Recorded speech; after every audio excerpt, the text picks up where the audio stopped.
అపవిత్రమైన ముచ్చట్లు అంటే దేవుడికి సంబంధించినవి కాకుండా వేరే సంబంధించిన అపవిత్రమైన ముచ్చట్లు కూడా ఇక్కడ మెన్షన్ చేయడం జరిగింది.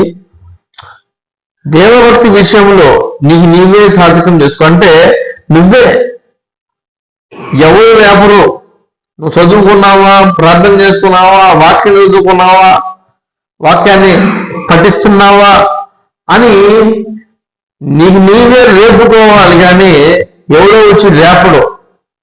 ఎందుకంటే మేము ముందు హిందూ కుటుంబంలో పుట్టాం కాబట్టి నన్ను రేపేవాళ్ళు ఎవరు లేడు. నేను రేపడమే తప్ప నన్ను రేపేవాళ్ళు ఎవరుంటారు? ఎవరు ఉండవు.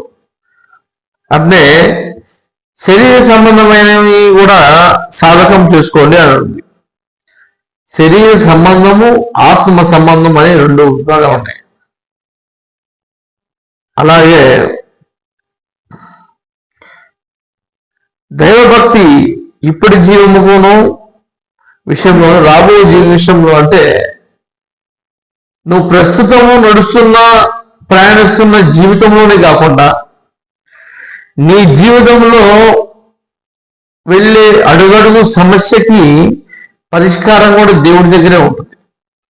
అంటే నీ దగ్గర ఒకే ఒక దారి ఉంది, కానీ దేవుడి దగ్గర 100 దారులు ఉన్నాయి. దేవుడు నడిస్తాయి. ఆయన జీవం అంటే ఆత్మ సంబంధమైన విషయాలు మాట్లాడు వాగ్దానంతో కూడినదైనందున అది అన్ని విషయంలోనూ ప్రయోజనకరము. శరీర బలహీనత తీసేస్తాడు, ఆర్థిక సమస్యలు తీసేస్తాడు, నువ్వు నూతనంగా కూడా ఉన్నతమైన శిఖరములకి ఆయన నిలబెట్టడం కోసము నేను ప్రతి నిమిషం కూడా ప్రయత్నిస్తూ ఉంటాడు. అంతేగాని ఇది దేవుడు డిలీట్ చేయలేడు అనేది లేదు. చిన్న దగ్గు వచ్చింది, దేవుడు డిలీట్ చేయడానికి చేస్తాం. అదే జ్వరం వచ్చింది, అమ్మో దేవుడు తగ్గిస్తాడు లేదు. క్యాన్సర్ వచ్చింది, అమ్మో మరి పెద్దది కదా, ఆయన వల్ల అయిద్దా కాదు. అంటే దేవుడికి పరిమితులు పెడతారు. ఇంతవరకే నువ్వు పని చేయి, అంతవరకు నీతో పని లేదు, అది మేము చూసుకుంటాం. అంటే ఎట్లా అంటే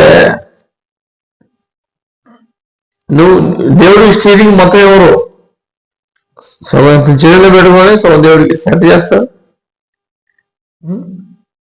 అట్లే ఒక వ్యక్తి